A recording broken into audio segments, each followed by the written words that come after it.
Yo, parish orphans and retrogrades. Yesterday, there was a tragedy that was specific to the Catholic world. Annunciation Catholic School, in a Catholic mass on site at the school, involved a gunman, Robert Westman, who is 23, killed 2 kids in mass, little Catholics in mass, injured 17. The mother had been a former parish secretary. We know some more facts now, so I'm just going to get you straight on those and I think give you the main takeaway according to rules for retrogrades. The mother changed his name legally to Robin in 2019. So what a psycho. Susan from the parish council, quote unquote Catholic. There are so many of these Susans in the Catholic Church, and priests should be on the lookout for spotting them and telling them, look, you got to play by the rules or you're not Catholic. The mother's name is Mary Westman. The parents divorced in 2013, it looks like, when he was about 11. That messes someone up. We need to look into the effects of divorce on a young male psyche as a cause for psychosis, sociopathy, murder. It's a real thing. It is not normal for a young person to have their family ripped apart by their parents. It's not normal, and it is extremely pathological. And it doesn't cause sociopathic behavior in everyone, but it does every so often cause someone to go off and shoot up a school. And every school shooter has divorced parents. Not everyone who has divorced parents will shoot up a school, but everyone who's shot up a school has divorced parents. This guy ends up dying by suicide, Robert Westman. There are 2 deceased little victims.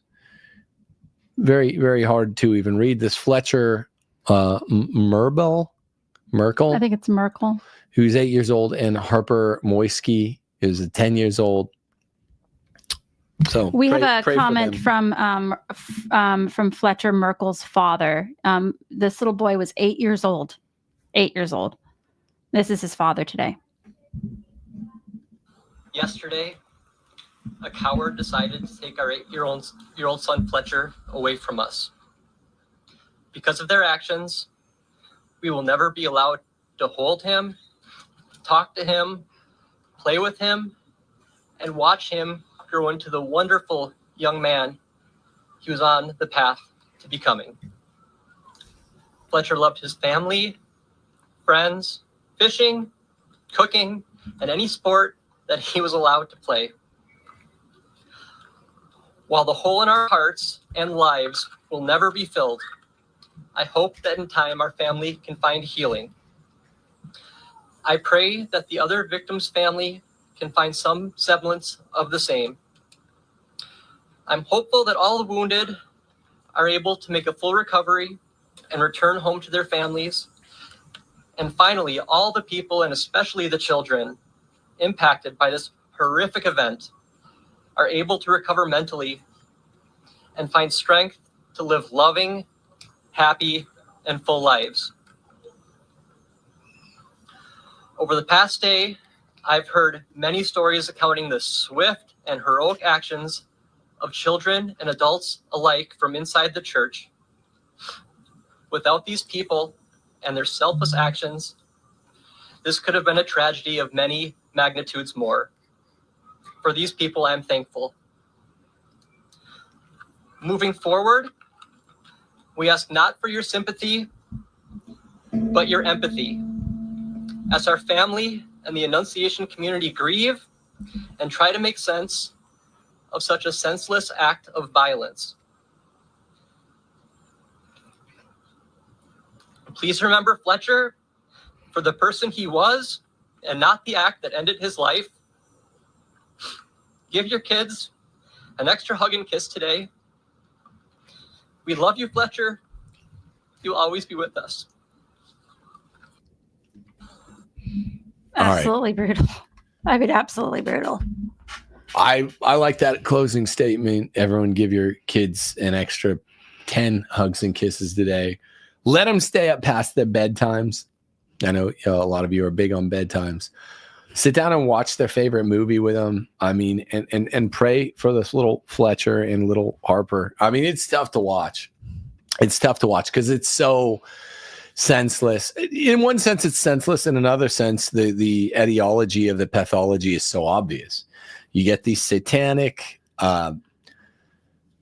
transforming, anti-Catholic, unhappy, destructive people that are leading lives that are the opposite of the path, the shining path that will lead one to eudaimonia.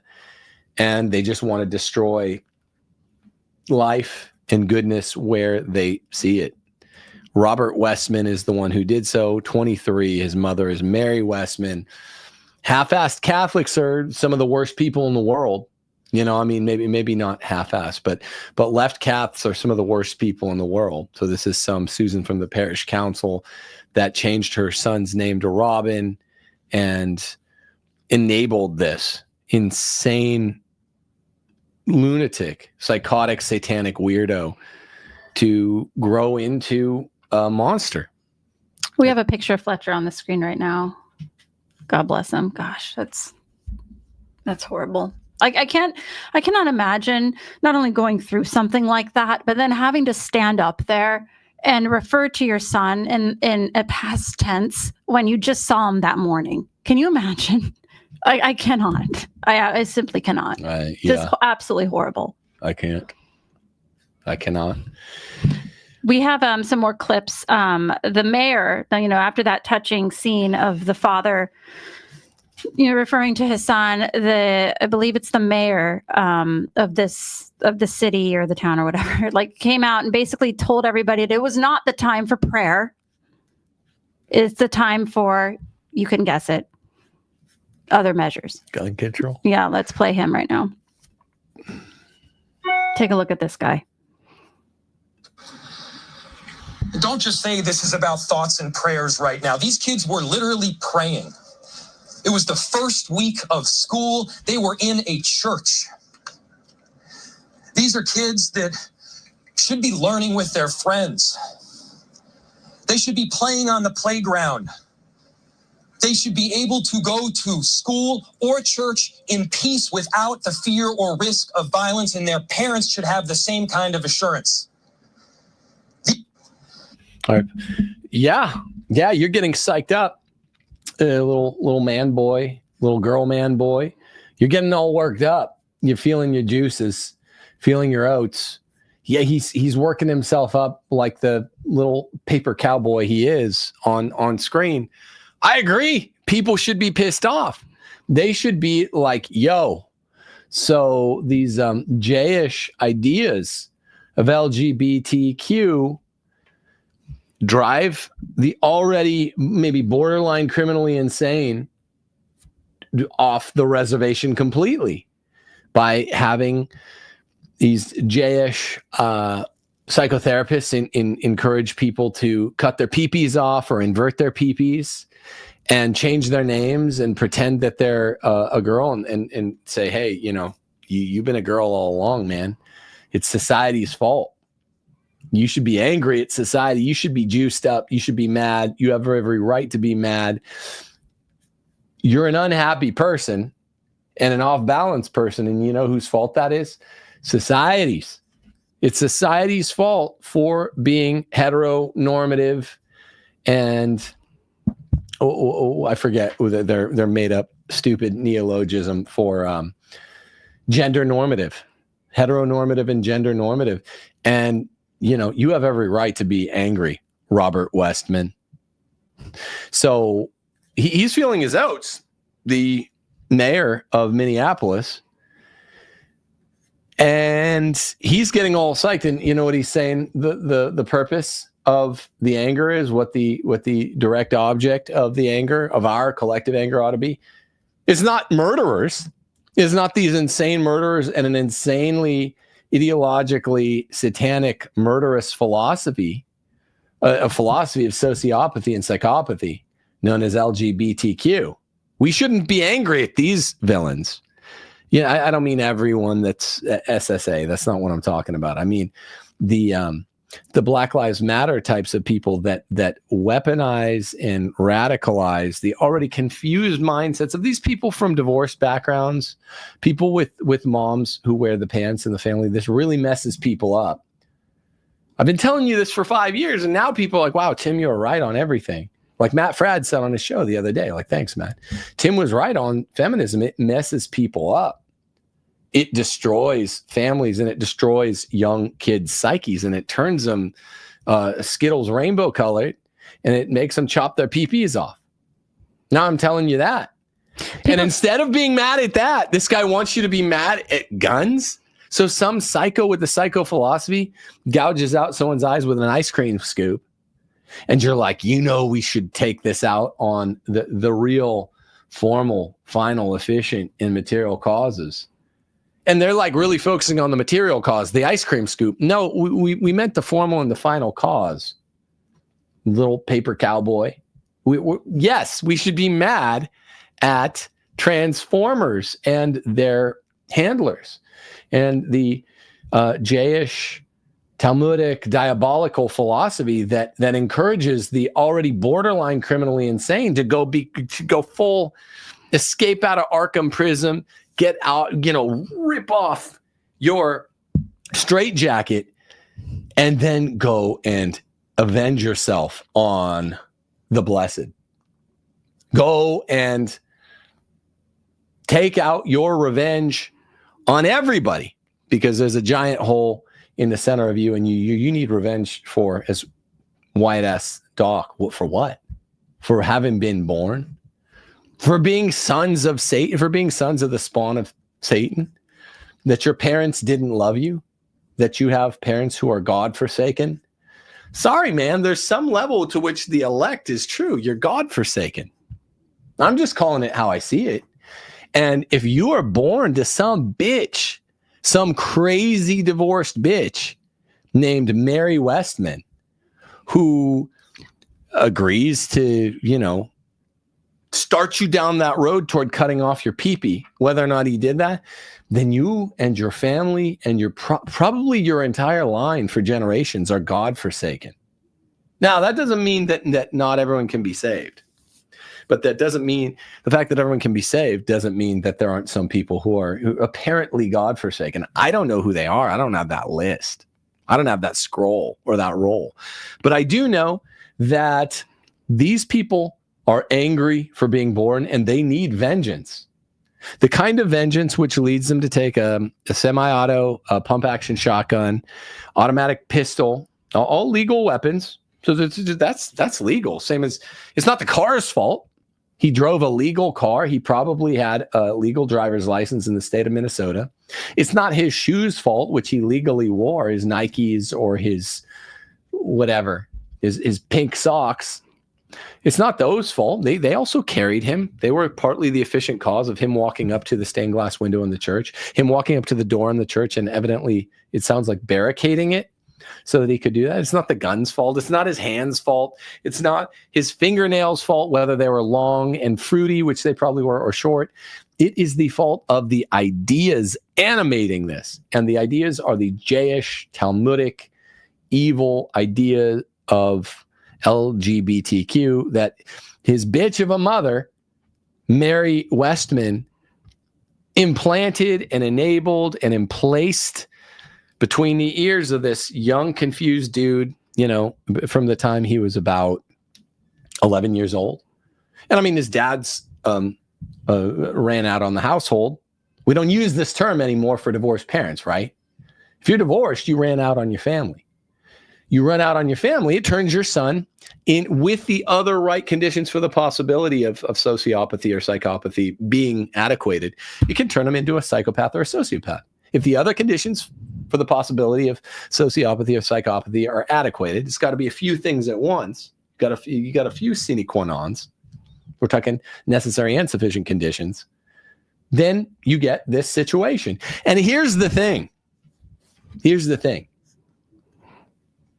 You don't know who's going to your kids' school with them.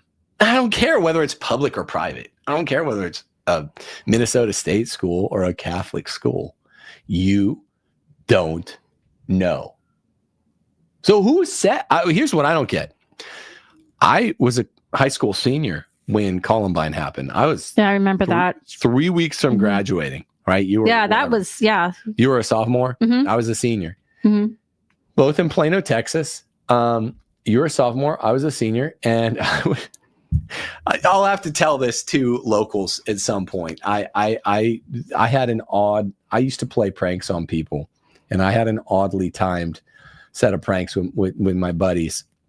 I was a prankster on some kids that were sweethearts, and this would probably be construed as bullying today, but I was playing some pranks on some kids that didn't look too unlike the Columbine kids. And I ended up saying sorry to them and making up with them. And, I'm an imperfect soul. I'm flesh and blood. But I had a prank with some of these kids going right when Columbine happened. And that night I had a dream. I was like, I need to back off. And it turns out my kids that I was playing this little prank on, the kind of trench coat mafia types, they were sweethearts, and they accepted my apology, and I got in a lot of trouble, nearly didn't graduate. But Columbine happened, and my school freaked out, and I was in like all AP classes. My teachers, I was pulled out of class. This was on whatever it was, was it late April, 1999? That feels right. Let me look. Columbine happened, and in the post-Columbine universe, kind of like we say in geopolitics, in the post-9/11 April 20th. Yeah. April 20th. Right. Oh, that's right. Hitler's birthday. Yeah. Also our daughter's birthday. Also Maggie's birthday. People talk now in that post-Columbine universe like, okay, they know copycats are a real thing. They're going to be school shooters. There's going to be school shooters. And you could go down the rabbit hole, parish orphans and retrogrades, and say, what's the intelligence community always visits them ahead of time? I don't know. I'm not saying that's false. I'm not saying it's true. I don't really care. Who I'm speaking to now are conservatives and predominantly Catholics. And I'm telling you what you can do about it. Can you go and end LGBTQ and go out like a paper cowboy yourself and act mad and let your voice quiver publicly? Because this is horrible. It's legitimately hard to watch that kid's dad saying he's never going to hold him again. My son turns 8 himself in a few months. What are you going to do? And I'm not impugning anyone. I'm not castigating anyone. Okay? The fact that this happened has not been caused, like proximately caused, by any of these parents who sent their kids to school. They didn't think this would happen. But you can't afford in a post-Columbine world a pre-Columbine mindset. There are weird freaks, weird, satanic, troon, transformer freaks. And they're angry at the world, and they have a giant hole in their center, and where they see joy and love and maybe ardent, true Christianity. They want to pluck it out of the world, and they did. And there are like some old people who got hurt during this, and luckily there are 17 people that survived this but did get shot. God bless them. I wish it was 19 that survived. Little Fletcher and Little Harper. But I wouldn't say my thoughts go out to you. My prayers go up for you. I'm shooting up smoke for you tonight with my family. I have 2 10-year-olds. I have a little almost 8-year-old. And I mean, that's all obvious. So everyone shoot up smoke for these 2 little boys and for their families. One girl, one boy. Oh, Sorry. Harper's a little girl. Yeah, okay. Harper's a little girl. Harper and Fletcher, those are those names. It's hard to tell. Well, so the last thing I would do is castigate the families. Okay, but set that aside, because these, their parents aren't watching rules for retrogrades. I'd be shocked if they were. If they were, they'd probably be homeschooling. And that's kind of, I'm not trying to put too fine a point on it, but that's kind of my point. If I thought either of their parents were watching or any of their relatives, I wouldn't say anything, maybe. But now I am addressing all the folks out there who are parents to kids. It's the start of a school year. It shouldn't have started yet. It's supposed to start after Labor Day, aside from commies. But it started most places for most Catholics, for most public school kids and public school parents and private alike. There is a way to avoid this.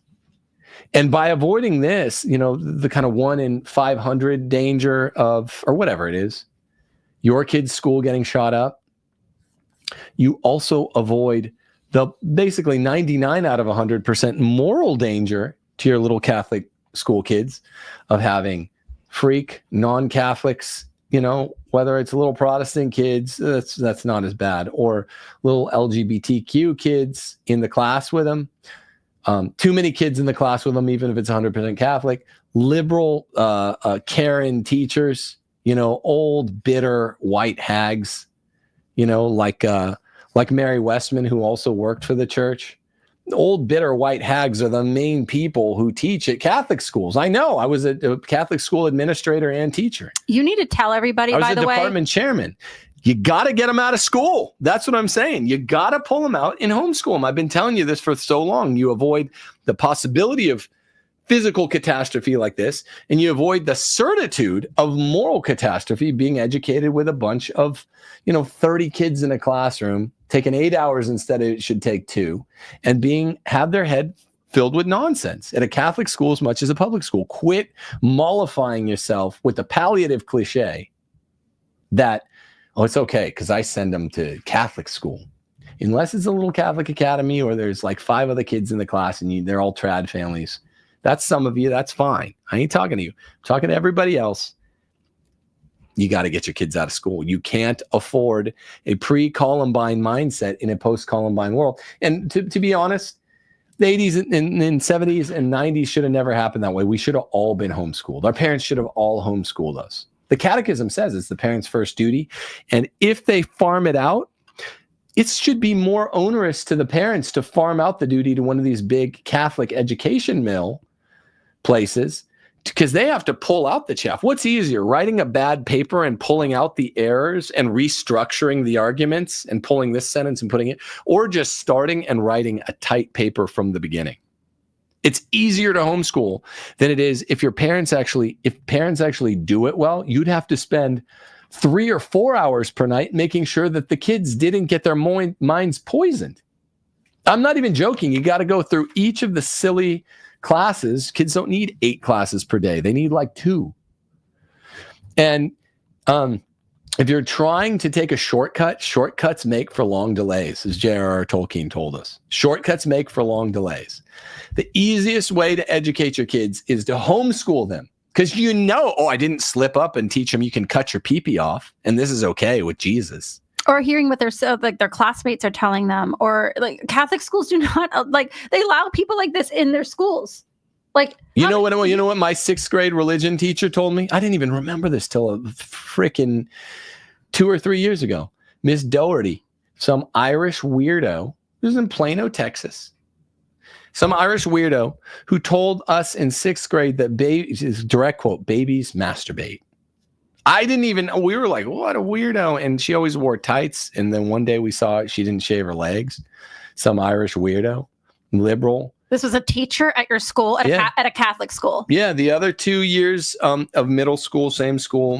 I won't say her name. I had an ex-nun who'd gotten married.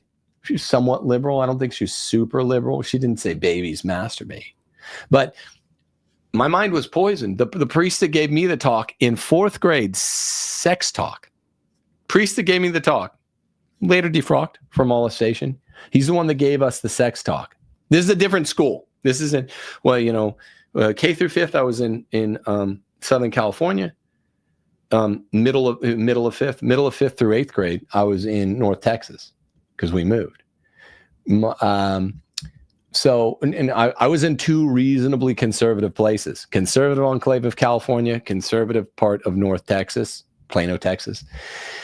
The priest that gave me the talk in 4th grade was later defrocked for being a molester of boys. He also was the priest that taught me to be an altar boy. I did not get molested. I survived. They tend to pick on boys whose parents aren't divorced, involved, like single mothers, kids. Yeah. But he gave me the sex talk. I remember he drew a pair of testicles, and he's kind of giving that. And he's a pervert. He probably enjoyed this. And I remember he drew a little smiley face under it, and the girls were leaving the classroom, but they saw that. according to my memory. These are Catholic schools. Catholic schools. And that was 4th grade, people. 4th grade. There were very, very fruity, obviously lavender counselors at my all boys Dallas Jesuit. I mean, I don't know. I did nothing confirmed. I don't want to get sued later, but the fruitiest counselors to underclassmen. I'm not saying who it is, but they were in charge, and there were some fruity students that seemed to spend a lot of time there. I don't know what was going on. Maybe nothing, but counselors didn't just hook you up with a college. Then it was like they were like psychotherapeutic counselors. So fruity counselors. Was there grooming going on at this all boys school, Dallas Jesuit boys? Demonstrated grooming going on with the priest that taught me to altar boy and gave me the talk at St. Francis. I didn't get molested because my parents were pretty involved. In 6th grade, a lady named Doherty, that doesn't narrow it down much with these Irish bugs. She said that maybe babies masturbate. The 7th and 8th grade, my religion teacher was the same lady, not Doherty anymore, but was a different lady from Doherty. But 7th and 8th grade, it was the same lady who said lots of liberal things about the Bible being more symbolic and less literal and historical than it really is. You can't escape it. These are big Catholic education mill places in conservative enclave cities that I was raised in, and you can't escape it. My parents were not sorting that out. They didn't know they had to then in the post-conciliar world, I guess. This is late 80s, early 90s. I ain't castigating my own parents, blah, blah, blah. This isn't that. But we now know it's your duty. Should have known then. It was in the catechism then too. It's your duty. By the 90s, it was in the catechism, not by the 80s. It's your duty to educate your kids. Why do you again, I'm not throwing shade the direction of the parents in this school shooting. I'm not. I don't want them to hear this because it would make them feel bad, and that's the last thing I want. But everybody else, you're sending your kids away for 9 hours a day. What, do your kids go to kindergarten? What, first grade? You're not seeing them for 9 hours a day. How do you know what's going on? I mean, Catholic schools. Sorry, I'm saying the obvious thing. They're not vetting out these people. Like you taught. Will you please tell people the Catholic schools? You taught Catholic high school. They cannot keep your kids safe. As a matter of fact, they're so hamstrung by the effeminate diocese and all of the inner workings of the Catholic schools are just as bad, if not worse, as the public schools, that this actually threatened to happen at a Catholic school that you worked at. And the inner workings of the school, when these situations arise, were absolutely terrifying. I was legitimately terrified for you and all your students. And there was a very close call for one of the schools that you worked at. And we saw firsthand how these schools and dioceses deal with this sort of threat. They're incapable of dealing with it. Yeah, here's the thing. Let me give you the straight dough. I was an administrator. I was the theology department chairman. I ran a faith formation program for parents because I was very popular for a time. Before I got fired, I was very popular. Because it was a conservative enclave. I was like this kind of rock star at school. I'd walk around and kids were like, Gordon's a legend, because I talk how I talk now. And I knew a lot, but I was, I guess, easy to relate to for young dudes with reasonably high testosterone. I was a basketball coach one of the years, and I'd been very good at basketball. So I related to the kids. It was a conservative enclave, so they liked me. This wasn't San Francisco or San Jose or, I don't know, pick any other liberal place in California. It was the conservative enclave, the Great Central Valley. So I was very popular.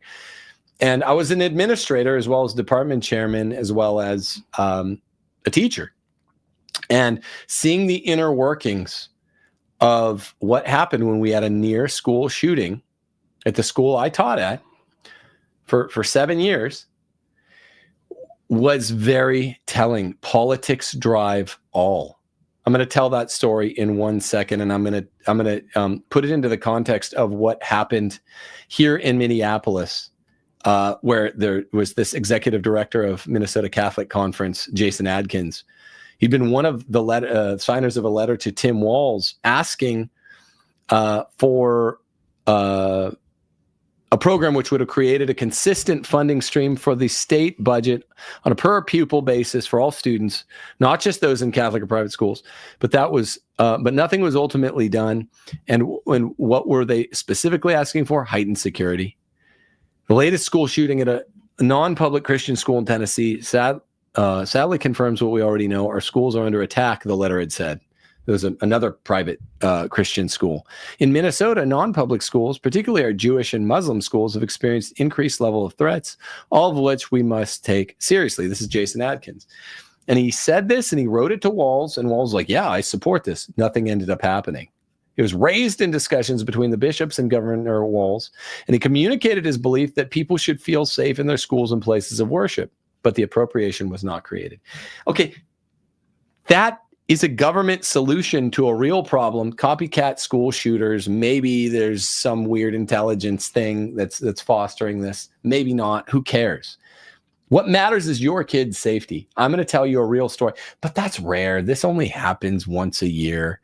No, it's happening a few times a year, every year, where there's a near miss. And you just don't know about it. And you don't know about it. Because the administrations are like, keep this under wraps. You do not say anything about this student who had a major psychological breakdown. And we caught him just in time before he shot up the school. You're not understanding how common it is. It's one of those things I wasn't really either till it nearly happened at the school I taught at. And I was like, oh, it's one of those things, kind of like certain diseases. You're like, oh, okay. And then it happens nearby, and it happens in a town nearby, and it happens in a town near that. And you're like, this isn't that rare. You know, why is everyone getting Lyme disease?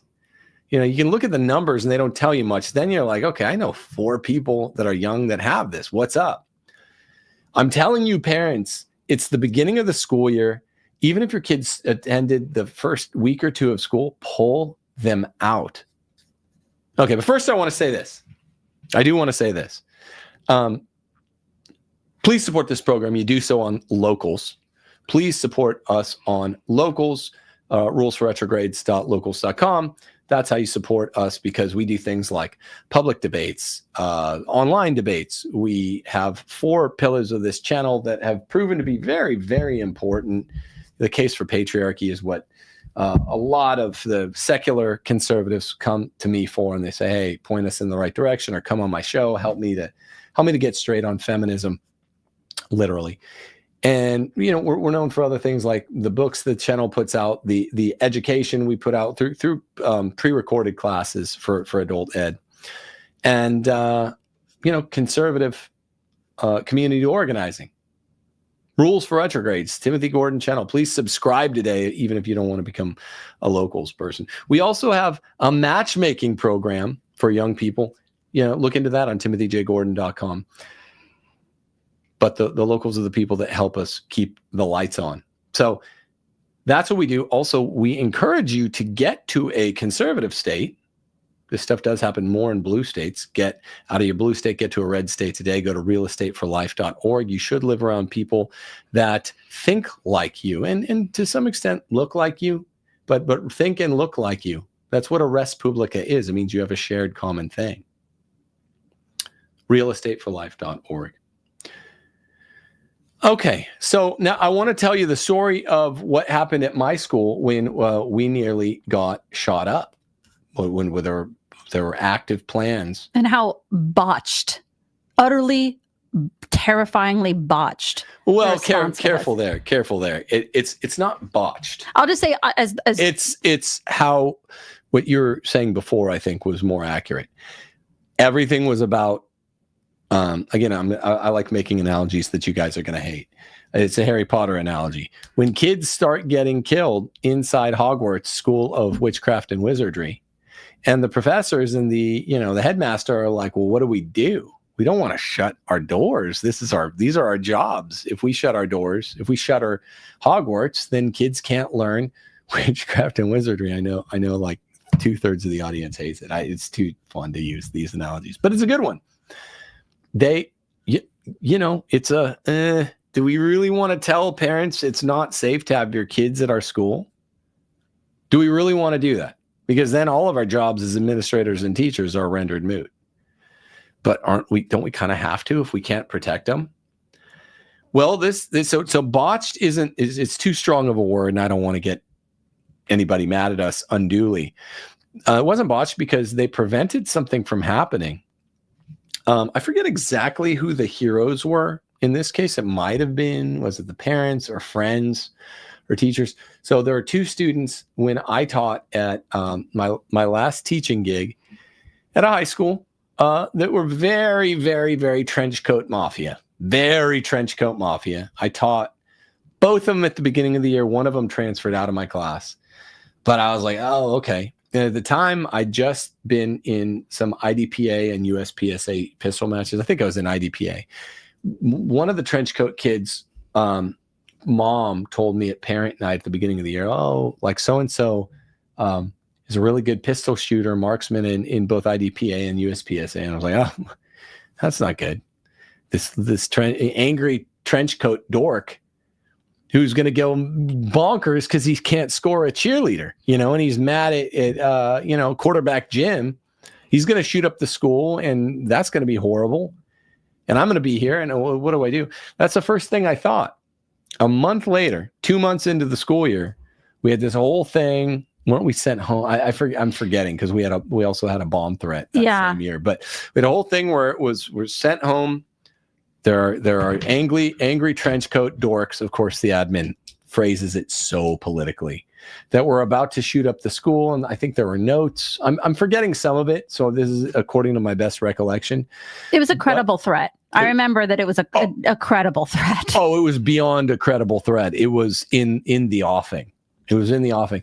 I called up the dean who I was kind of friends with, and I was like, yo, man, I know one of the two, and I'll bet you I can guess the other one. He's like, Tim, we can't tell you. They always say that. They say we can't tell you anything because they say we're going to get sued. What they're really just trying to do is keep people from pulling their kids out and homeschooling. You have to understand to some extent, the enemy are Catholic diocesan schools and public schools alike who just want your kids' attendance for different reasons, public funding versus private funding.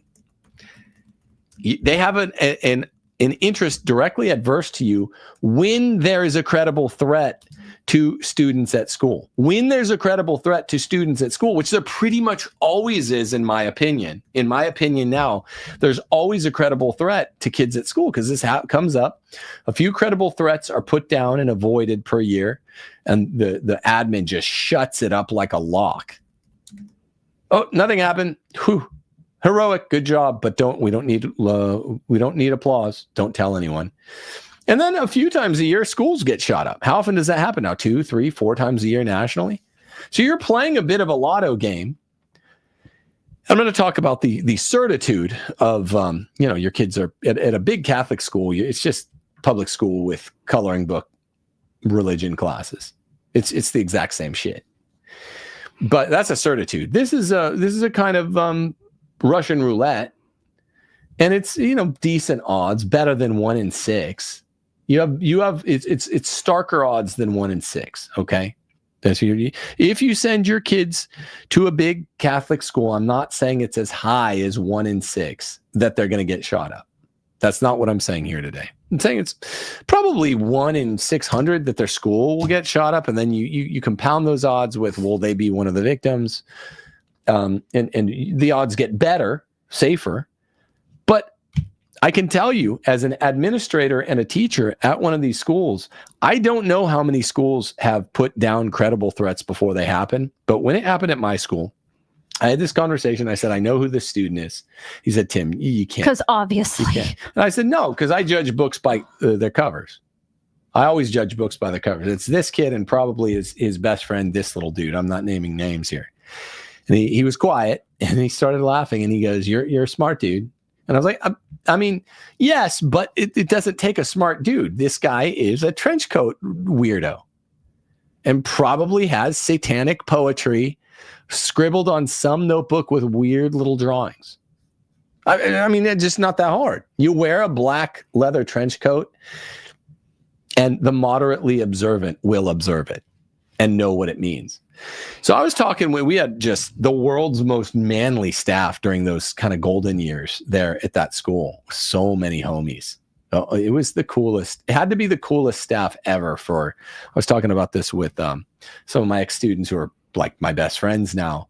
They're like, we had the coolest teachers ever. And they don't mean like in a normie cool way because we gave them ice cream for answering questions correctly in class. They mean because they were like alt-right conservative teachers. One's like the French teacher is this cool dude, Marty.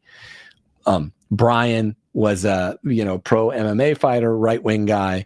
Me, Chris Plants, who, taught there, he used to be on the show.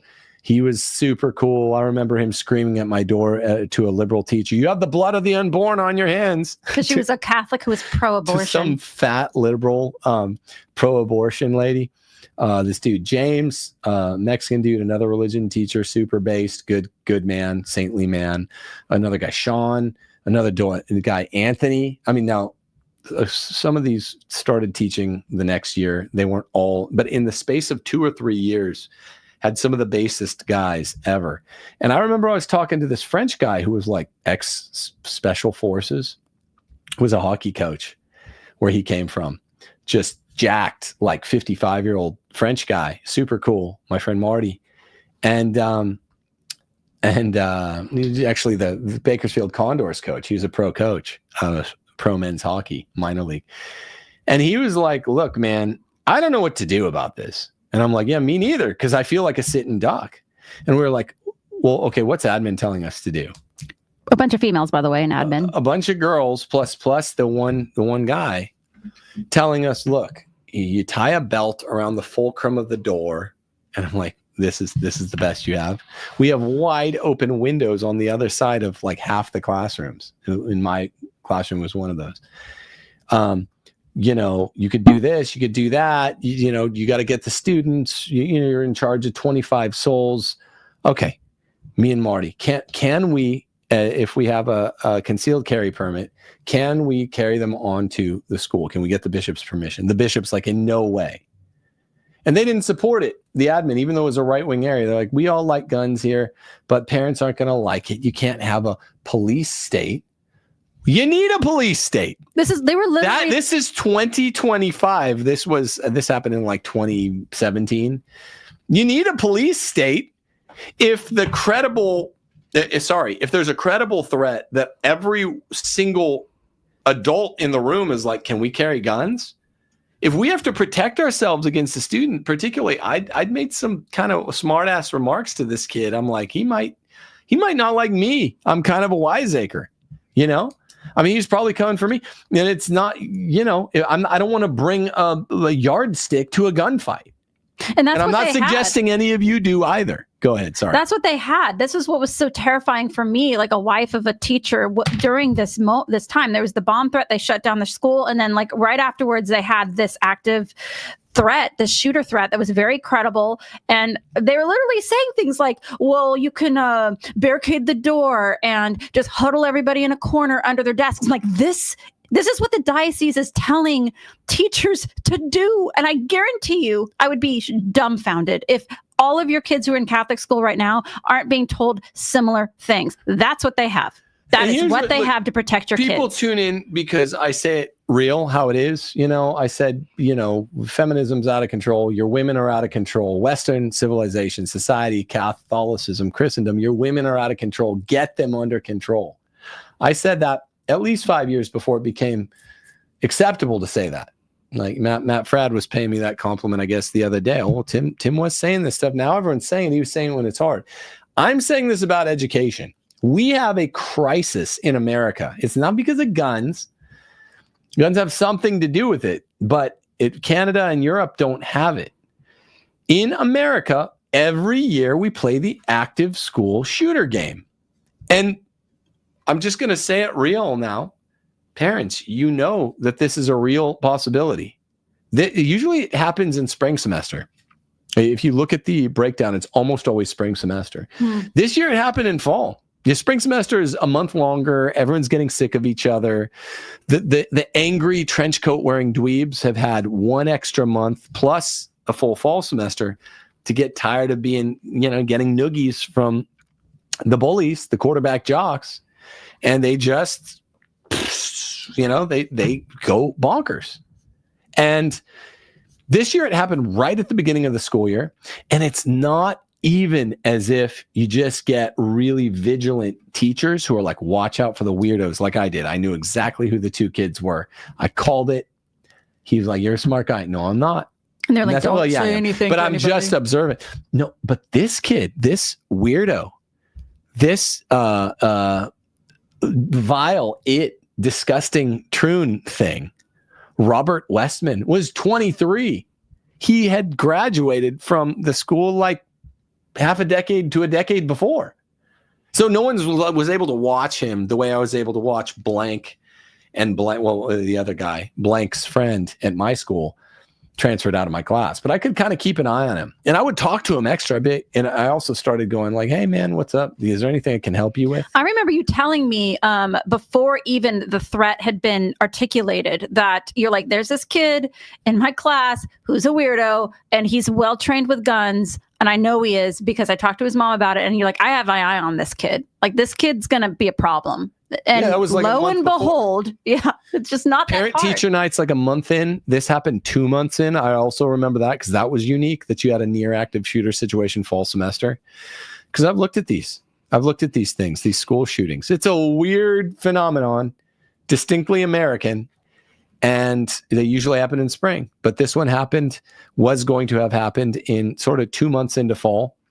And but I had my eye on him after parent-teacher night for the next month. And his mom was like, he's a good marksman with a pistol. And I'm like, that's good. That's great. That's great. So he knows how to pie the corner. He knows how to, he knows the strategic spots. He knows the difference between cover and concealment. He knows all that the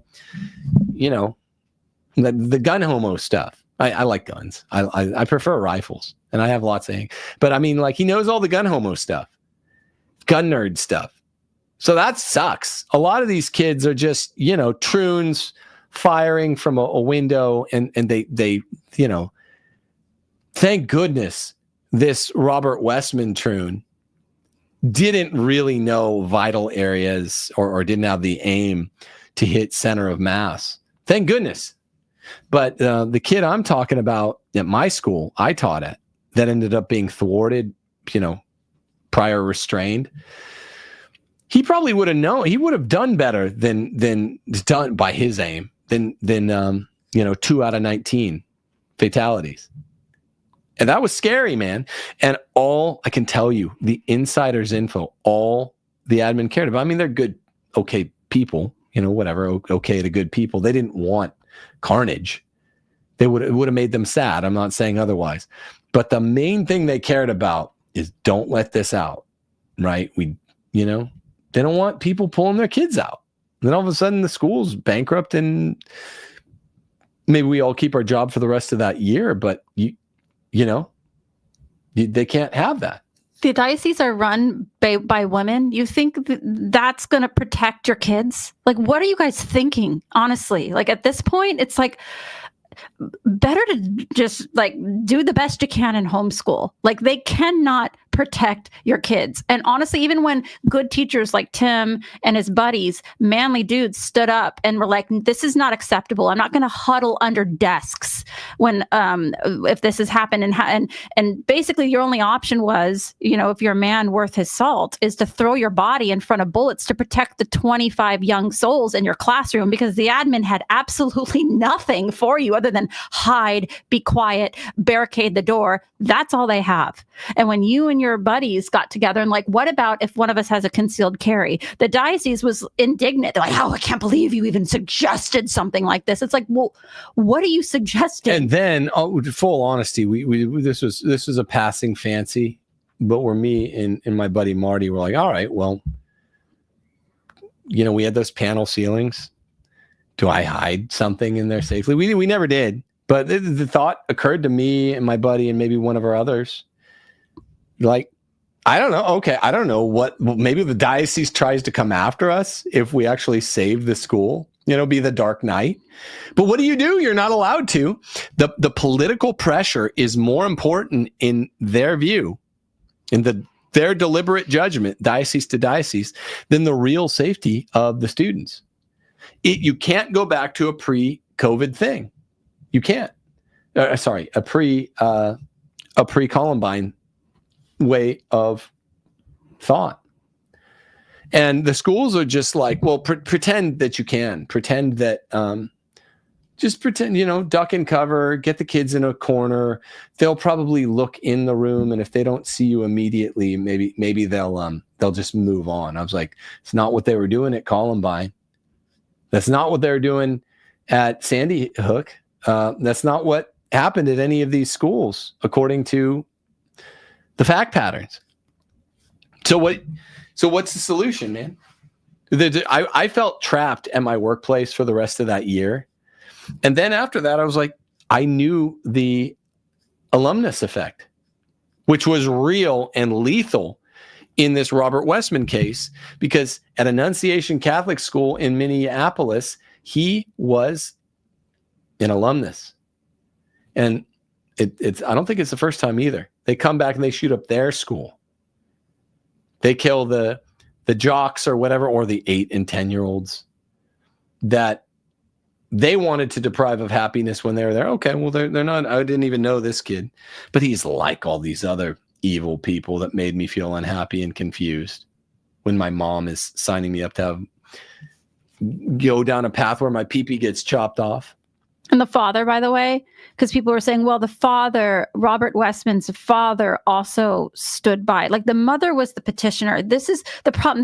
These are who, obviously this is an extreme case, but this is who your kids are sitting next to in Catholic school for the most part. Like, women-run households where the fathers are like sitting by and letting the mothers basically petition courts to change names. Obviously this is extreme, but it's like, you don't know. Like, even at a Catholic school, most of those kids there, I know at your school, were getting scholarship for sports. A lot of them were not Catholic.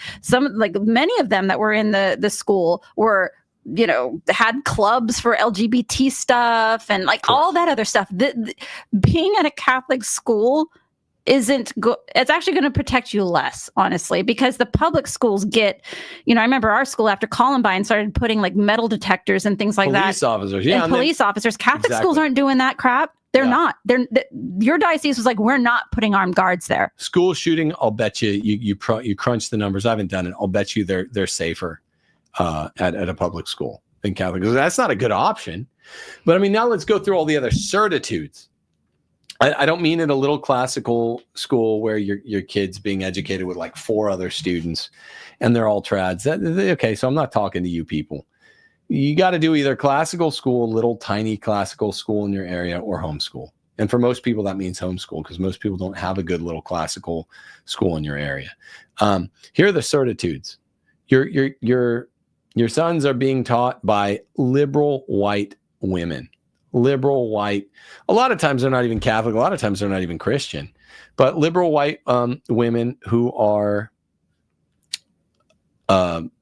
at the best, left Caths. Can't believe I said that's best case scenario, but I know. I mean, I've taught with these people for a short career's worth of. I taught high school 8 years. I taught 1 year at public school. I taught community college 2 years. So I spent 10 years as a career in education. 7 years at this one Catholic school. Great job, because we had a lot of men, but still a big contingent of liberal white women. And they just taught garbage. They couldn't control the classroom because they're women, and the young testosterone-driven boys don't want to listen to a bunch of old women. They're always yelling. Couldn't control the classroom. There's definitely some students that are weirdos. You know how the high school groups work. There's that year-to-year reality of the weird school shooter looking guys, whether or not they end up shooting up the school. Okay, so it's a certitude that those guys are there, and it's like when you're dropping your kid off, you're like, okay, this is not a certitude they're going to do anything, but it's a certitude they always might. What do? Talk to them more to vet them out? I used to do that to Islamic looking dudes anytime I was going on a plane. We don't go by plane anymore, but it's like, do I vet them out by just, hey, you know, you're reading an NBA magazine. Do you actually know about the NBA? Just pretending it's like a beard of a magazine. Yeah, like a beard magazine. Okay, but the certitudes are they're going to be taught by liberal white women. Most of the time, it's women principals in over half the Catholic schools. They're getting watered down coloring book religion education, and then basically Common Core, skills based, non-classical, non-Catholic education, where it's like 8 subjects a day. What is the point of that? Well, the certitude is education does not work well when you're doing 8 subjects a day, and the only reason they do 8 subjects a day, according to like John Dewey, who set the American education program, is because even though kids should be in the classroom, even in high school, at most 2.5, 3 hours a day, because all the moms were driven to work, and they need they're not going to be able to do homeschooling. The moms have been driven out of the house, flushed. The mole has been flushed from the hole, and the moms are all working, and they need babysitting. Well, I don't just want my students to be just sitting around watching TV all day. Well, that would be better than being in this toxic John Dewey communist environment, whether or not it's a Catholic school. Unless it's classical, it is not Catholic. So that's a certitude. And here's the better certitude for your lifestyle. When you have kids that you're schlepping around, you got to have them at school by 8. Everyone's got to get up by 6:45? Let's go through scheduling. Yeah, you guys, let's hear it. Forget the fact that there's a 1 in whatever it is chance, no one exactly knows, that the schools are going to get shot up this year. Forget that. Forget the fact that you know that it's liberal white women who are doing the majority of teaching, and they're around your kids more often than you are during the school year. Mm-hmm. Forget the fact that the principal's probably a woman or a womanish man who will just do what they have to do to keep attendance up. Forget all that. Forget the fact that it's bad post-conciliar religious education, and aside from that one coloring book class, which they all expect to not be a serious class, they demand it because sports are king at Catholic schools. It's just Common Core education, and it's skills-based, and it's nonsense, and no one cares about real education. Forget all that. Let's talk scheduling. The hellish, dead-eyed, suburbanite, normie, NPC schedule that all young men are like, this is hellish. This is why I don't want to get married. Kids, you got to get up at 6:45 for an 8 to make the 8 o'clock bell. And the moms have to get them to school because most Catholic schools don't have a school bus. To get up by 6:45, that's such an ungodly hour.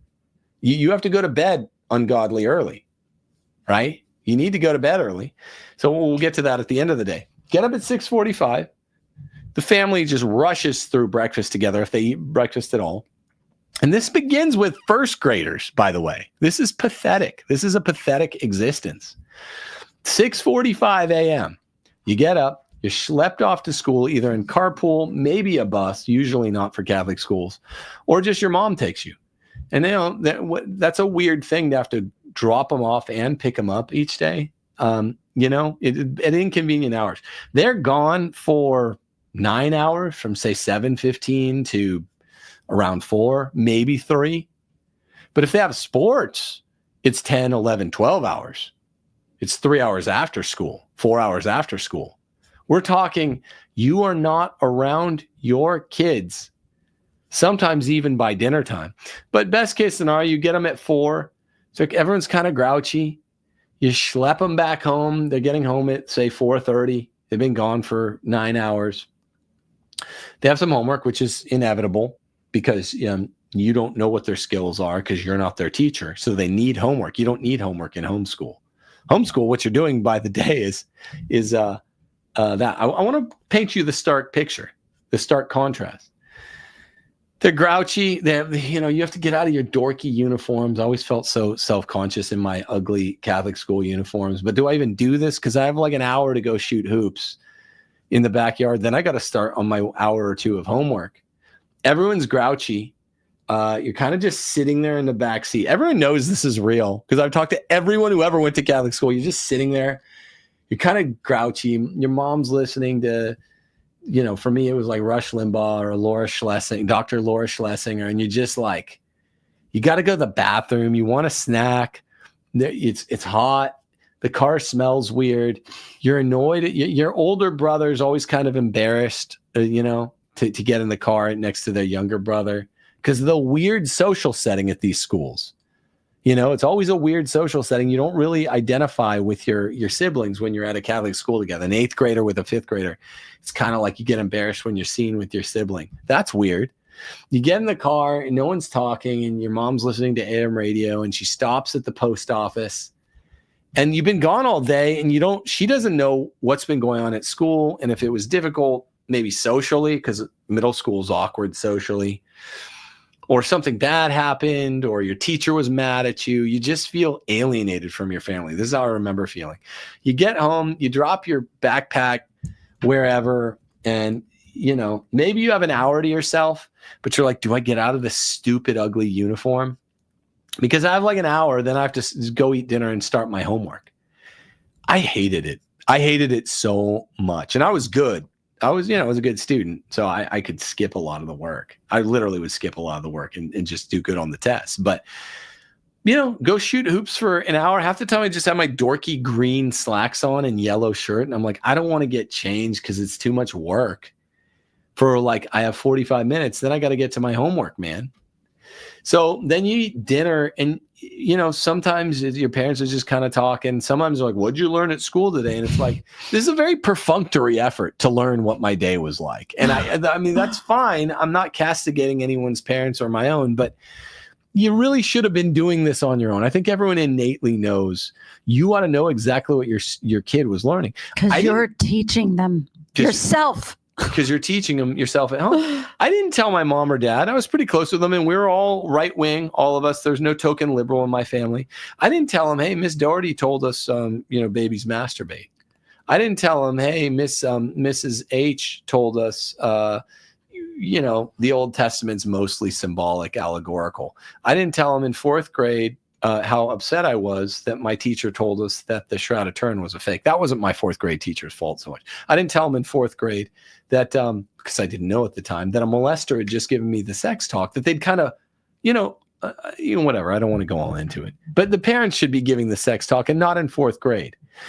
I didn't tell them, I think, how many groomerish homos were at an all-boys school, men were in counseling of underclassmen. That's weird. How many lisps there were among the priests and the laymen who ran my school in 9th and 10th grade. I didn't tell them any of that, and we were somewhat close. Maybe we're reasonably close. But what did you do at school today? You're just grouchy. You're just grouchy. It's this grouchy, hellish, dead-eyed suburban routine. No one knows what's going on in each other's lives, and your parents kind of just want to get back to talking about what happened in your mom and your dad's day, because it's fine. They're adults. And the whole reason that that people farm out education is because they want to have it off their plate. I mean, part of it's understandable, right? But they're trying to get it off their plate. So like, hey, how'd you do in school today? Did you do well? Did you learn a lot? They just want to hear like, yeah, but you didn't. The education mill Common Core way at a Catholic school is 8 subjects. You're hurried from class to class.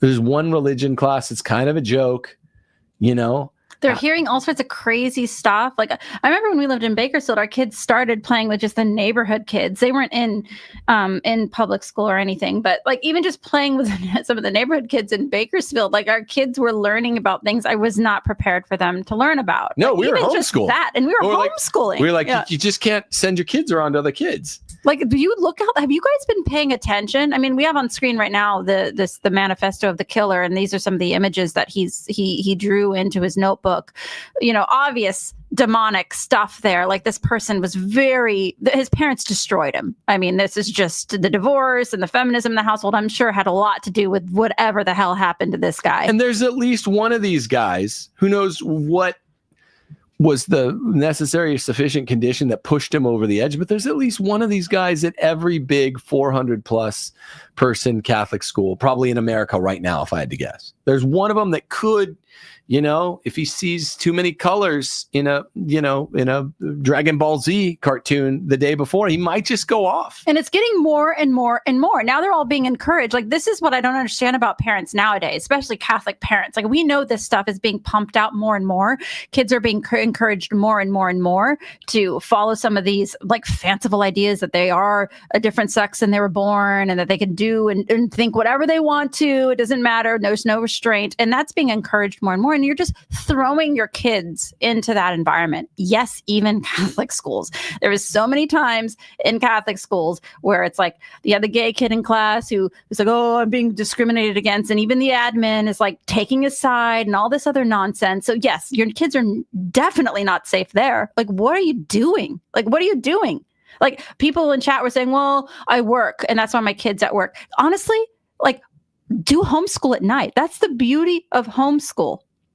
You can do it whenever you want to. If you need to do it just weekends, like 4 or 5 hours a day on Saturdays, Sundays, then do that if you can't do it during the week. But I would, over my dead body, would I be throwing my kids in schools where I know my kids are not going to be protected? I know they're going to be getting some liberal crap education. They're going to be around other kids whose parents are most likely divorced, like signing waivers to change their names over, all this nonsense crap. It's like, fine, you know what?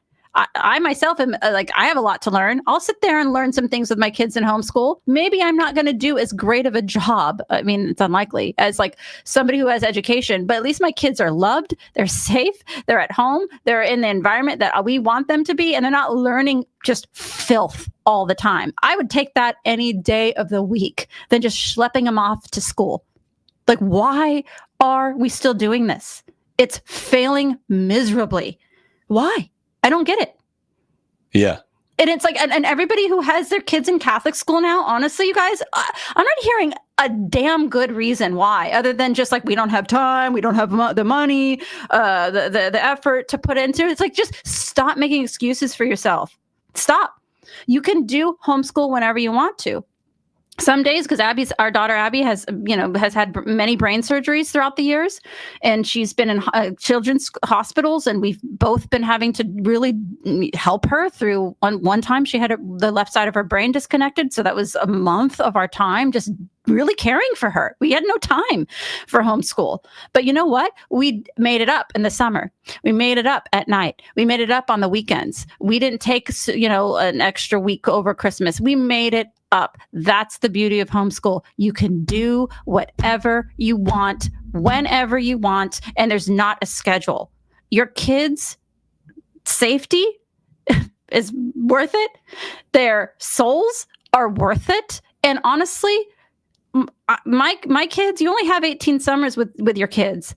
Being able to spend that time with my children before they're out of my house, and we just have empty nest. It's like, for me, it's win, win, win, win, win, win, win. I don't give a damn about, oh, I don't want to have this on my plate, or we don't have the money or the time. Like, make the time. What's wrong with you? Make the time. Do you not have enough evidence? It's not just the safety issue anymore. It's the crap that's being pumped out, even at the Catholic schools. They can't keep your kids safe. They don't teach your kids well. Most of the Catholic kids, by the way, who are graduating from Catholic school are leaving the faith because they're being formed not only poorly, but subversively. What are you doing? What are you doing? I don't get it. And it honestly, and I'm seeing these young faces online, these beautiful children, and it just breaks my heart, because I know these parents, I know that they're trying to do the best thing for their kids, but we're at a point now where it's just like, somebody has to say it. Like, from now on, do you get it yet? It's not the time in the history, and it's not the time in society to just throw your kids off to some Leviathan school, whether it be Catholic or public. Keep them at home. It's safer there. They're loved. They're looked after. You dictate what they learn. Your day is around them, and you get to spend time with them more before they're out of your house. I know so many people whose kids are grown and out of their house, and they're like, man, I just wish I had more time with my kids before they're just out. at college or getting jobs or that sort of thing, I don't want to look back at my life with my young kids and be like, man, I really wish I could just hold them and spend time with them and just be with them more. Now's that time to do that. And homeschool is a great way to get that done while keeping them safe and making sure that they're learning the things that they need to get. And and to finish the daily routine, I mean, this is not exaggerated. This is just pretty much everyone's lived experience. You do dinner, dishes, after dishes, chores, and homework, and the night's just pretty much gone. It wouldn't be gone if you could go to bed at a reasonable hour. If you could go to bed at like 11, right? Then that would be different. But you can't go to bed at 11 when everyone's having, or maybe 11. But if you could go to bed at 11:30, 12, and actually spend some time together with your family, which you're supposed to be doing pretty much every night of the week, you can't do that when everyone has to get up at 6:30, 6:45. You can't do it. So the night's just gone. And this is the certitude of if you send your kid to Catholic education mill. Dinner, so you haven't had any quality time. You might have had an hour to yourself to shoot free throws, dinner, after dinner chores, and homework, and then shower in bed by like 10. When my parents would make me go to bed at like 10, even in like 8th grade, 9th grade, because it takes a while to fall asleep. You're supposed to try to get your 8 hours. Now, you're raising your finger. I want to contrast that with what you can do. Okay, challenge. In chat. Let's do it. Do you think keeping kids sheltered could hinder their social development? And how do we best get children to learn to socialize? Can I just say something real quick? No, sheltering kids from possible gunmen and from like trannies and from being given the sex talk by pedos in 4th grade is not sheltering them in some weird way. Most trad Catholics criticize me that we play video games with our kids and our kids don't really have a bedtime, and we watch movies with them every night and it's kind of laid back. But then they realize, they all read and write Latin and they're all really well socialized and they converse with adults at like an adult level when they're 10, 11, 12. And they're like, what did you do with your kids? I was like, we just treat them like we want them around. And I want to give you our real schedule, because people ask me this a lot, and someone in the asked me on a local supporter asked me, okay, what's your kid's bedtime, if you don't mind? How do you sleep train your kid? All these gay suburban terms. I'm not mocking the asker. I'm just saying all these gay suburban terms and leitmotifs and norms and concepts come out of the fact that you're misusing your time with your precious 18 years with your kids, before you have like 18 summers with them. I don't want my kids hanging out with these freaks. I'm sorry. I'd rather them be an autist and have like weird Asperger's issues, like socializing, than hanging out with these freaks in school. But that's not what we're talking about now. I don't want them hanging out with the freaks either. No. But it makes them normal and far better socialized when they realize, when they hang out with their family, which is the single cell of society, and you have a sufficiently big family, and they know you want them around and you're not pawning off, farming their education out. They're just better at interacting. They get jokes more. They're more normal. They're funner to be around. They're more like little adults in ways that they should be. They're more like kids in ways that they should be. It's a myth to say that they're not socialized. That's a very 90s thing. Yeah, it's a very 90s thing. I will say this, most of the homeschooling kids that I meet, they are intelligent and good at conversation because they have to deal with an adult all day, one-on-one with their parents. These are kids that know how to hold a conversation. That was just a myth by all the libtards or whatever back in the day to discourage people from homeschooling. And furthermore, if you have as many kids as I do, you don't have a problem. We don't have a problem with socialization. It's too much socialization is the problem in our classroom. We have 7 kids. So half the time I'm being like, stop socializing with each other. We're trying to teach you a lesson right now. Someone's a boomer in the chat. If you're saying, well, don't you think that they need to be educated by liberal Catholics at best, or Protestants or secularists who tell them babies masturbate? Or don't they, to be properly socialized, don't they really actually need to be given the sex talk, when they're 9 years old by a pedo? This is not real. This is just my experience. This isn't even extreme. I wasn't even like molested by this priest. Other people were. I wasn't even, I didn't even go for the liberal talking points of this idiot Mrs. Doherty. I got blackpilled. I got blackpilled even before that. I got blackpilled in like 4th grade. I was like, none of these girl teachers are sufficiently serious about religion. They don't talk about Catholicism like it's the truth. I'm out. I checked out in 4th grade. It took me till I was like 27, 28, 29 to come back to the faith and be like, oh, wow, this gave me the wrong idea. Now but I'm saying just your family cohesion. We have a problem where people aren't sufficiently close with their families. It's just because you don't play with them enough and pray with them enough, because there aren't enough hours in the day to ship your kids out for 9 hours. Forget the danger. Forget the fact that, yes, there is one troon a la Robert Westman hiding in every 500 plus Catholic school. Whether or not something triggers him and his Agent Orange acts up, a lot of schools, they don't. A lot of schools, they start to and then they get caught, like what happened at my school. I'm just telling you my experience. Reasonably common experience. We had to shut down 2 potential school shooters that were about to go off. I, again, was educated sex ed by a priest who did go off, and I learned altar boy under him. There are tons of bad kids. Almost none of the kids I went to Dallas Jesuit with in 9th and 10th grade are Catholic anymore. Like, all of my teachers were liberal women. None of my teachers were serious Catholics. I didn't have a single surrogate. Yeah, I mean, if my mom and dad weren't teaching me, I didn't have a single surrogate, like good male or good female Catholic role model at those schools. I had some in college where I was like, I could be mentored by this person. But in K through 12, just none of it. Okay, so here's what our day looks like, because someone asked me. It changes your whole schedule.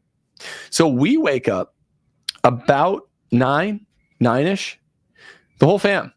Well, how do you get your kids to sleep in late? You don't put them to bed. Have you met kids? At 7. Your kids sleep. They need more sleep than adults. So they'll sleep into 9 if you're not putting them to bed at 7 or 8. Which is what happens on the weekends, because you have to put them to bed so early to get them up at 6:30 like they're little Puritan farmers. To wake your 6-year-old up, your 5-year-old, you got to go hump your shift at work. You got to go do your job. Go to work. Go to the factory. Go to the mill for the next 9 hours. It's insane. Okay, so we get up about 9. Don't have to do anything. People go in the schoolroom a lot of times before even a lot of the kids have brushed their teeth. We just, hey, grab a snack. Wear your jammies. Mom will get you a piece of toast or something. You can get a bigger breakfast. Mom will make you a bigger breakfast halfway through school. We're going there with your jammies. Let's start school. Boom. 9 to 10. We'll take a little break at 10. And then you'll go make them some breakfast, or they'll have some cereal. And, Abby and Penn, Abby, our eldest, Penn, our youngest, because Abby's in a wheelchair. They're kind of in the den cheerily watching cartoons. The rest of us are in the classroom together. We're all chilling. We're having a good time. We all go and we'll eat breakfast at about 10. Take a half hour off. Go finish the next half hour, 45 minutes, hour of school. We're going to be going a little longer because now we're educating some other people's families and they want a little more structure. So we're going a little longer than 2 hours now. But then we finish around 11, 11:30, and everyone's ready for lunch. If I'm doing a show that day, I'll come up here and do it. We'll do either lunch before or lunch right after. Sometimes we'll go have a picnic. Sometimes we'll go grab Chick-fil-A or something. Then we'll go do a family activity a lot of days after I do a show. Then we'll come back, do some chores in early afternoon. The kids will go for a swim if it's, or early fall or late spring. They'll do something with their friend across the street, play until dinner. We'll do dinner. And then after dinner, reading. We'll play Switch or we'll watch a movie every night. We're all just on what we call mega couch. And we eat dinner kind of late. We'll eat at 7. After dinner cleanup takes a while. Everything's a hassle in a 9-person family. You got to keep it clean. So then usually around 9, we'll all go in the den and do either everyone read together quietly. Sometimes I'll read them Lord of the Rings in the fall. Or we'll watch a movie or we'll play Switch. And it's not a big rush to bed. We have 9 to 10, 10 to 11. Kids fall asleep one by one. Sometimes they sleep out there on the mega couch. Sometimes they wake up and go in their beds. But the kids don't have to go to bed crazy early. You know, they can all fall asleep at about 11:30, because if you sleep from 11:30 to 9, that's a good night's rest. No schlepping kids off at 6:30 in the morning. No crazy alarm clocks while it's dark outside. No danger, exposed risk just by having women driving minivans around the suburbs twice a day. That's a danger. That you compound that risk. Women are bad drivers. Twice a day, every day, you know, there and back to school, there and back to school. It's a totally different life. And people like, you know, I even talked to some of the Groypers who are young, unmarried guys, and they're like, you just seem like you're. I was talking to Jay Dyer about this, who's married, but he doesn't have kids. And he's like, I kind of sleep in late. I'm kind of a teenager with this. I was like, that's kind of how we all are. Now we play together, we pray together, we get our chores done each day, but we have so much fun every day because I'm not living out this NPC thing, buying the boomer myth that other people ought to be educating our kids. The central fact of our school year routine, 9 months of the year, the central brute fact of it all is, I don't look like some dead-eyed suburbanite. We have a lot of fun. We can do what we want to do. If we want to do a little field trip, we do astronomy at night once a week or so. We all have space binacs. We'll go out there. We use a book called Turn Left at Orion. Great book. We'll just do that. And we can go out there at 10, 10:30, 11 p.m. some nights, and we'll just be doing astronomy in the driveway. Why? Because we don't have to go to bed like Puritan farmers. You just don't have that much time with your kids. You just don't. Like, homeschooling is a great time to just spend time with them. And honestly, like, I'm a very uneducated person, a very uneducated person. And for myself personally, like, teaching my kids in homeschool has really helped me in my own education, going through some of the texts and books and some of the things I really should have learned. We're learning these things together. And of course, Tim comes in and he'll do some of the more complicated stuff with the kids. But it has been great for me, just myself, like, not just the time that I get to spend with my kids. And I know that they're safe and I know what they're learning intimately well because I'm teaching them these things. But I've also grown so much and have learned so much myself. So you weren't taught sentence diagramming. No. You've learned it because I taught you kind of with the kids. Yep. You weren't taught Latin. Nope. You've begun to learn it. You're a little more resistant on learning that fully, but you're beginning to learn it.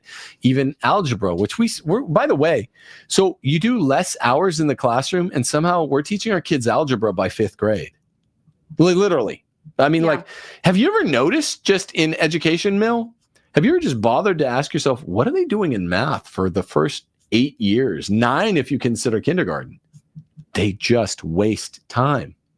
They have like social studies class where they teach your kids about how to be woke. That's all social studies is. Yeah, they just fill time because they're babysitting for mothers who are at work. They're like, we have to cover 8 hours a day. Catholic give them a schools lunch. As much as public. Yeah, Catholic they have them schools. count the stones in their prison cell, memorize the shapes, and name them.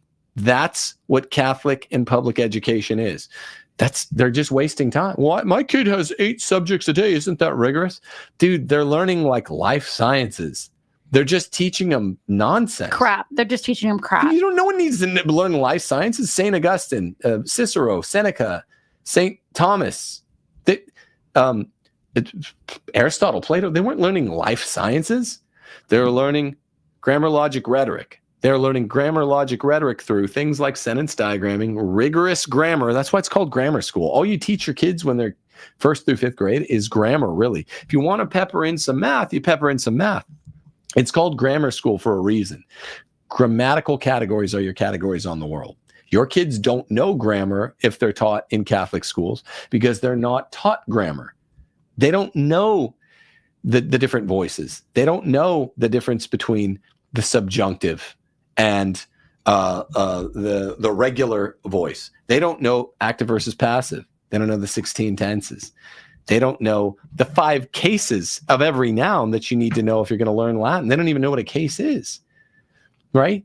They don't understand how to diagram a sentence. They don't know the 2 basic types of sentences. They don't have proper categories on the world because they're not taught grammar. They're taught nonsense. They're taught Here are the Mhm. 1,162 stones on the top of my jail cell, and my teacher made me memorize them all and do a group work and a project and present it to the class. It's nonsense. Half of your daughters don't even know how to be girls, honestly. Like, you have them all in sports and stuff. Like, do they know how to sew? Do they know how to cook? Do they know how to, like, organize and clean and to beautify and to garden and to paint and to play piano? Do they know how to do the girl stuff first? Like, honestly, I'm learning how to do all that stuff with my girls because the art of femininity is dead. Literally, I tried to learn how to sew, to use a sewing machine, and to teach my girls how to use a sewing machine. And you know how difficult it was to find any woman in my general vicinity that knew how to operate that machine and so that I could learn to do that. Like, you guys are wasting your time. You're wasting your time. Your kids, specifically your girls, the homeschooling is not just about like core curriculum. It's also about providing for your children. And I think this specifically with my girls, I want to give my girls into society being well-rounded females, not just like they know how to read and write, but it's like, I want them to know feminine arts. And all of you out there wasting time, they're in school 8 hours a day. They don't know how to do anything. They are in sports. They don't know how to do any feminine stuff at all because it's just completely dead. It's just the whole system is whack. It's whack. And we're on the board of saying, just shun it all. Just turn your back on it. It's a better life. It's a very different life, but it is a legitimate family life to homeschool your kids. Now, a lot of people don't know how to do it. Now, there are solutions for that. They're very easy solutions, ready-made solutions. But, we could talk about that on another day, but I will just say it is time. I'm not castigating the boomers or even the Gen X parents that didn't know any better. They didn't know how good homeschool was. They were taught by this kind of FDR and even Teddy Roosevelt, creation of the national school board or whatever. Everyone needs public education. And then the boomers thought they got red pilled. No, we need Catholic education. I learned this in the 50s and 60s. And they thought that was the solution. Catholic education is modeled completely after skills-based public education. It's just got a coloring book religion class taught by a liberal ex-nun. So now we know, after the 90s and early 2000s, the best thing is just keep your kids at home and they won't be getting taught about trannies and stuff. But beyond that, it's just a better model for family living because you get close to them as you teach them. There's a resentment that corresponds to the reality of your parents being like, what'd you learn at school today? I sent you off to school. You're like, dude, there's a basic intuition that your mom and your dad should be your teachers, not some, 8 new weirdos every school year, 8 new potential weirdos every school year. Maybe there's a cool one. Sometimes you run into a Chris Plans, who the students love, a manly man, or Anthony Bedoy, or Brian Cobb, or Marty Raymond. Some of my friends, or Tim Gordon. That was very unique, though. What happened at our school, where they had all these manly, good, practicing Catholic guys. And honestly, you guys had a hard time. You had a hard time. It was civil war with the liberal white women who ran that school. And they knew we won and we could win the rhetoric war. But that was very unique anyway. There's a basic intuition when you're sitting around the table and, what'd you learn at school today? It's this, okay, come on. If you really want to know, you teach me. You teach me, Dad. You teach me, Mom. I'm challenging everyone out there to really look at what the certitude is. I'm not talking about, you can mock the fact that I'm saying it's a danger that can't be eliminated, given that there are copycats out there that do school shootings every year. It's roll the dice, spin the wheel, Boris. It's not 1 in 6, it's 1 in 600, say, Russian roulette. That your kid's school is going to be the loaded one in the chamber. But, that's 1 in 600. Maybe you can live with those odds. But here's basically 599 out of 600. Your kids are going to school with weirdos, even if they're not weirdos that shoot up the school. Your kids' teachers, they get like 7 or 8 new teachers a year. They've been taught by some real weirdos. Even the priests teaching. Look at my experience. Gave them the sex talk. weirdo, beyond weirdo, groomer. I'm just one guy with one guy's experience, and I lived in conservative enclaves. North Texas, Plano, Texas, the safest city like 3 years running in America. These were not liberal cities. These are were the conservative cities. They were all proud of being conservative cities, and this is how the Catholic schools were run there. Yeah, this is the best case scenario at public or at education mill, Catholic education mills. Best case scenario is the little classical ed Catholic schools. Most dioceses don't even allow the truly good little classical schools to be called Catholic. They have to call themselves classic because the liberal bishops say take Catholic out of the name. You guys don't know. I'm red pilling a lot of people tonight. You don't know. I was an administrator. I was a teacher. I was a college instructor. I know. You guys don't know. I know it's a cold douse of water, but I'm just being honest with you. If you want to know your kid, you only have 17 or 18 precious years. And, it's natural for them to, even if you educate them at home, they start creating some distance, 15, 16, 17. You have 17 summers with your kid. Make them count. By the greatest gift you can give them is educating them yourself. Even if you kind of screw up, they're not being toxically educated, and you're going to get better each year as you do it. And there are real resources for doing so. And you can tell them that you actually tried. You really tried to serve them well. Like better than apologizing to them because they were in some public school and something horrible happens. Or Catholic school and something horrible happens. Some updates on the story. So Minneapolis school shooter's mother, Mary Grace Westman, was not cooperating with cops. There's some reports on that. And then I saw some other reports that she's actually missing right now. And then let me see if I can find this. The New York Post had an interesting headline. It said, demonic transgender maniac shoots up Catholic school morning mass, killing 2 kids. So they went full bore. Can you talk just in closing, because a lot of people were talking about just the demonic nature of this whole thing. Obviously, he had some very odd drawings. Let me put this up on the screen right now. Some where this, himself pictures of himself that he drew of him looking at himself in a mirror with the demonic image reflected, and some Russian translation on a page where he's quoting, and the quote is, "When will this end? Help me. I don't want to. Help. Kill yourself. Kill," is what this picture he drew in a book where it's him with a gun on his back looking in a mirror, and a demon is basically looking back at him. I mean, he's a weirdo. This is what troon weirdos do. You're going to get even the normie conservatives making a big deal out of that. But that's bad. It's bad to be demonic. It's bad to be satanic. It's bad to be a transformer. Don't let your kids do this. You all know that. You guys are watching this show. You're not down with that. The point is, quit deluding yourself about the fact that if you send your kid to a big school, they are being co-attended with that. And there's no way to really mitigate it for. If you're close with your kid and your kid's not a weirdo, he's probably like, this guy's weird. But if he says that too loud and the kid hears him, then if that kid snaps, your son or daughter are going to be selected out of a crowd the way the Columbine kids were, for having the sense to be like, no, Christ is king. Don't say satanic things, or no, hetero is normative. Don't say homo sapien things or whatever. If he's going to be picked out for being sensible, for having good sense.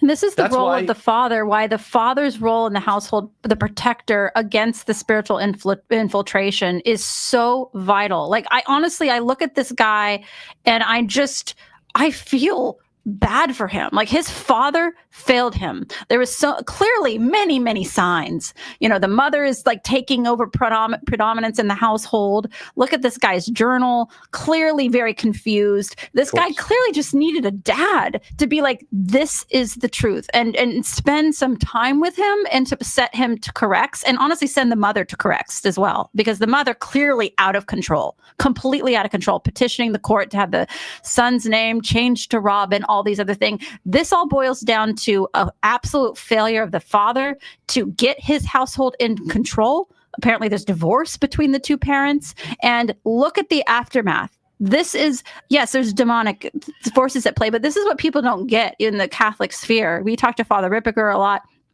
It doesn't take much for the demons they don't need like flashing lights to enter into a situation. What they need is the father, the head of the household, to lay down his arms and just let the demons run play. And this is what happens, all this boomer mentality where it's like happy wife, happy life, and just I'm working and that's my contribution to the family. And, I get home, I get tired, I go to sleep, and they're not actually paying attention to what's going on with their kids and what's going on with their wife and the hell that's going on in the household. This is all the demons need. It's just not that complicated to get in there and cause this sort of mayhem. It's that simple. Yeah. I mean, that's really, really well said. And I just want these Catholic dioceses to pay for failing in their mission consistently. The big Catholic schools always fail. Only the little classical ed models should be left standing. Everyone should pull their kids out of the big Catholic schools, and most people should be homeschooling. If you have a little classical ed school, Catholic ed school in your area, you can go there, and they're not at risk of the same stuff. They just aren't. They're too tiny. They're too selective. They judge books by the cover too much for a weirdo teacher or a weirdo student to slip through the cracks, 99 times out of 100. You divide the odds of something weird or bad happening by, 100, 1,000. So God bless these two kids, Fletcher and Harper. Let's put them up on the screen again. Here's God Harper. Bless their parents. Fletcher. Say your rosary beads for these kids and their families tonight, little 8-year-old Fletcher and 10-year-old Harper. And, provided that I don't want someone moralizing to me about, oh, well, what if their parents are, I don't think any of them are probably listening. I'm talking to people for whom it's a reality that you can just hug your kids tonight. I'm going to go home and I'm going to hug my kids right now after this. I'm going to take little Fletcher's dad's advice, and I'm just going to go hug my kids. Each of the 7 of them, just give them an extra 3 hugs tonight. I try to give them a lot anyway. You just don't have them while they're young for that long. It goes too fast, guys. In your late 30s and your early 40s, it starts speeding up. And holy cow, now I'm about to have 4 teenagers. It's crazy, So embrace the reality that this has not happened yet. It's the beginning of the school year. Even if you started out in school, take a hard look at the arguments I've made, the realities I pointed to as a former Catholic school educator. I hate that term, administrator and teacher, department chairman. And I'm telling you, they were politically dealing with a situation that should have been dealt with as security first. They weren't doing that. It was lucky that was caught. My school could have gotten shot up. Pretty much any large school is susceptible of this now. And that's just at the most remote. The certitudes are absolutely residual. Weird teachers teaching, weird students. You don't get to pick your student's teacher. You don't get to pick their, the weird kids in class. Sometimes you can help them pick their friends. That's fine, but they still have to be in a class of 30. You don't get to pick the disciplines. You don't get to pick the subjects. And at some differing level, there are different levels of HLSDA, the Homeschoolers of America. Yeah, great website, HLSDA. Let's put that up. Okay, that should be the closing thought. You do have to figure out in your state how lenient versus how tyrannical, despotic they are with making you teach stuff. So we live in a state here in Mississippi where we don't even have to teach certain subjects. Other states are a little more strict. You have to teach certain subjects, but you can kind of teach whatever you want in it. We're just like, we teach our kids sentence diagramming, a little bit of math every day, and then we start them on Latin. And then once they get toward high school, we will start having them read other books. But so this map is that level of strictness.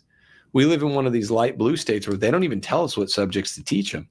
We could do all underwater basket weaving if we want. That's how it's supposed to be. And this is a great site for homeschoolers. So if you're starting homeschooling, you're like, oh, it seems like so much. They get through the HLSDA.org. They tell you legally what's required in your state, teaching your kids. They start you off, on everything that you need to do. They even have a little special needs section there. But for instance, if we click on Mississippi, it'll tell you, Mississippi homeschool at a glance, options for homeschooling. There's one, school required ages 6 through 17, notification required, yes, teacher qualification, no. So, I mean, they give you lots and lots of information so that you're doing it at least the state regulated way. So check that out. And again, we just encourage everybody, like, you're not going to screw your kids up by doing the homeschooling. You're not. You trust me. I learned it myself too. I was on that position at one point where was super intimidated about it. It was a lot of pressure. I was like, oh gosh, I'm not educated. Like, how am I going to do this? And it's been great. It's been great. You will find your way. You really, really will. And it's so worth it. You get to spend that time with your kids. You don't have that much time with them anyway. Realest moment of the whole night. Let's strip it all down to its bare parts. If you homeschool your kid, you take the extra effort and you homeschool your kid yourself between you and your wife, they're going to thank you later and be like, Mom and Dad, that had to be a lot of extra work. Actually, kind of a nice life. Like the schedule, daily, weekly, monthly, that I described to you is a beautiful life because I work from home, but a lot of guys work from home after COVID and can help their wives out.